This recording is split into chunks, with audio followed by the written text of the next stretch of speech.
But as I said, coming from New Zealand and being a child in the 90s, I went to Africa with a predetermined view on hyenas.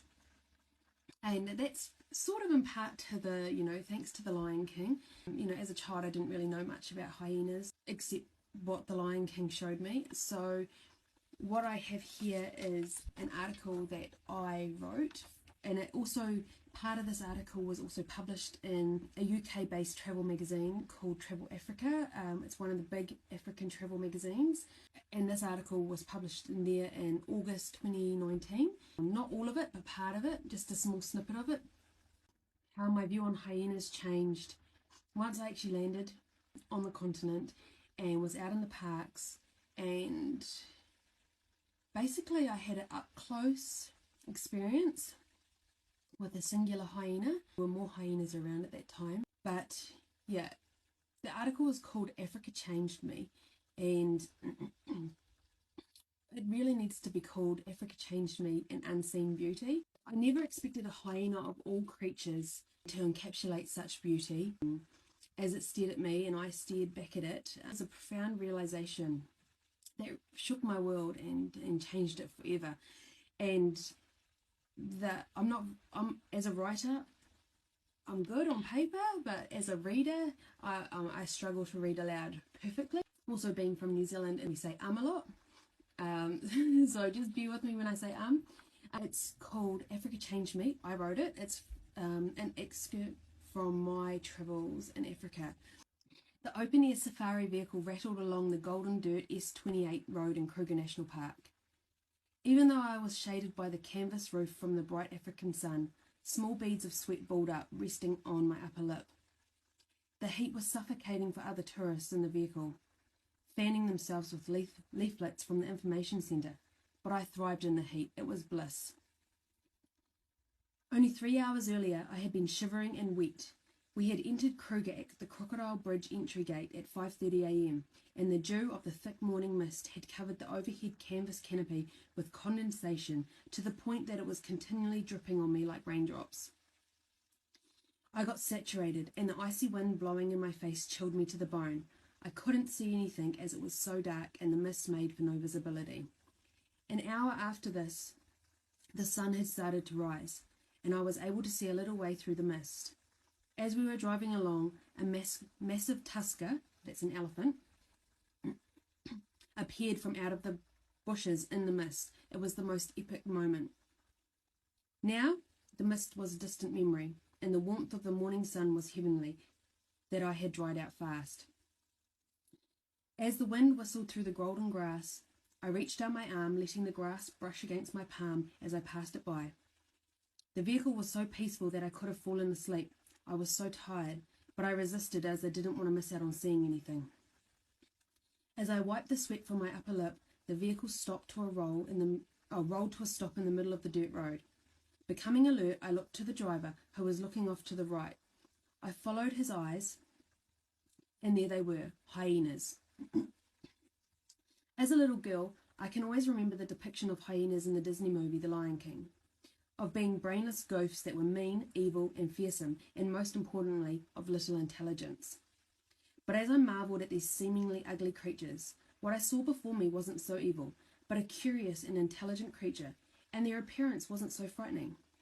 Beneath their long fur, dark spots covered their flesh. I traced their every movement. These definitely weren't the evil creatures as they were portrayed, but merely one of Africa's apex predators. Sure, they had a face only a mother could love, but I found myself caught up in their unusual beauty. Even the dark lines around their mouths seemed to give them a permanent smile rather than that of a frightening grimace. They came closer to the truck. Without leaning out of the vehicle, as you're not allowed, I peered down at them, and they stared up at me inquisitively.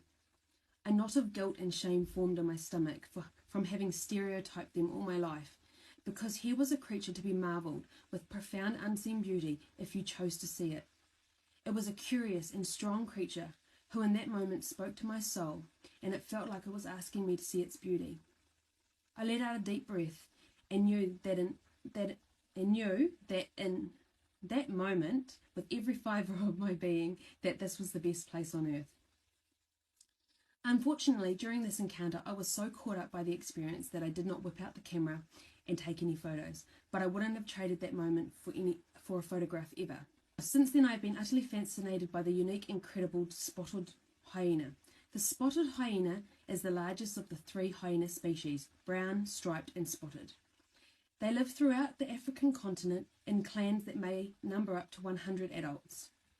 I think perhaps one of the most fascinating aspects of the hyena that really makes me like them even more than I did before is that they live in a complex matriarchal social structure. Even the highest ranking male does not outrank the lowest ranking female. Oh, thank you for the hearts. It's quite unique indeed. Perhaps it is because female spotted hyenas are larger, more aggressive, and much more assertive than their male counterparts. They rank power over reproduction, and it is impossible for mating to occur without the females say so.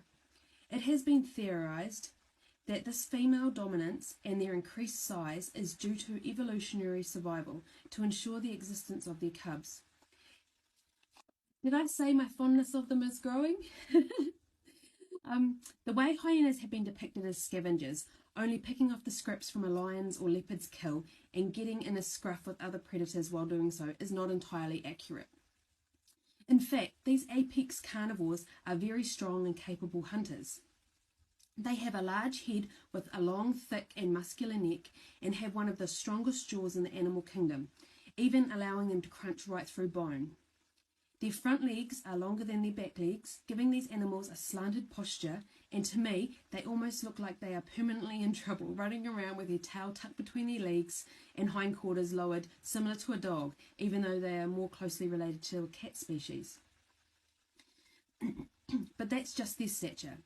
But those legs can move fast. They have been recorded running up to 60 kilometers per hour and can run long distances without tiring. They also have incredibly sharp hearing and eyesight, including at night. But one of the most important reasons that they are an undervalued species and why I like them is because they play a vital role in the ecosystem in which they live. In simple terms, they keep the ecosystem clean because they are not fussy eaters and will devour pretty much anything they come across. You could say they are like the garbage disposal units of the ecosystem, but not in a derogatory way. The famous laughing hyena is synonymous with when you think of the night sounds in the bush of Africa. To the unfamiliar ear, the whooping sounds or cackles of a hyena are menacing and frightful, but in fact, it is the hyena itself that are fearful, nervous, excited, or are showing submission to a more dominant hyena. It is a sound that can be heard for kilometers in the distance, but a hyena's whoop is as individual as a human signature. And they identify each other by their individual whoop and sounds. And they have, in fact, 11 known sounds, or vocal sounds.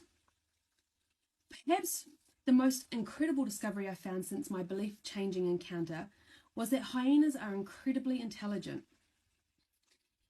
Some experts have ranked them, and their frontal cortex, on par with chimpanzees or even higher. They have been shown to come together before seeking out an enemy or an intruder in their territory, and a study done by Duke University, which, with a pair of captive hyenas, performed better than chimps at problem solving and social cooperation.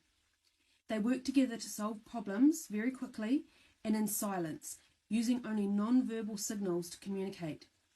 According to researchers, they are still trying to test the limits of a hyena's intelligence. In 2015, Kevin Richardson, better known around the globe as the Lion Whisperer, was joined by world-renowned wildlife biologists and zoologists to undertake a war of the wits, in a manner of speaking. It was lions versus hyenas, and they were put through a series of groundbreaking tasks, problems, and riddles. In this two-part series called Killer IQ, Lion versus Hyena, which you can watch, I think it's on YouTube, you can watch it, you got to witness firsthand just how incredibly smart hyenas are and why they are the ultimate apex predator. So, they may be fluffy in a sense, deceitfully stunning, and given a bad rap, but they are not to be underestimated or stereotyped as mindless scavengers. In learning all of this about the hyena species post that encounter I had, I am completely drawn to them, and they never cease to amaze me, which in turn makes me want to know more and more about the intricate workings of a spotted hyena and its clan. So that's, I hope you like that. That's something that I wrote that goes in the book. That's my experience, one of my experiences in Africa.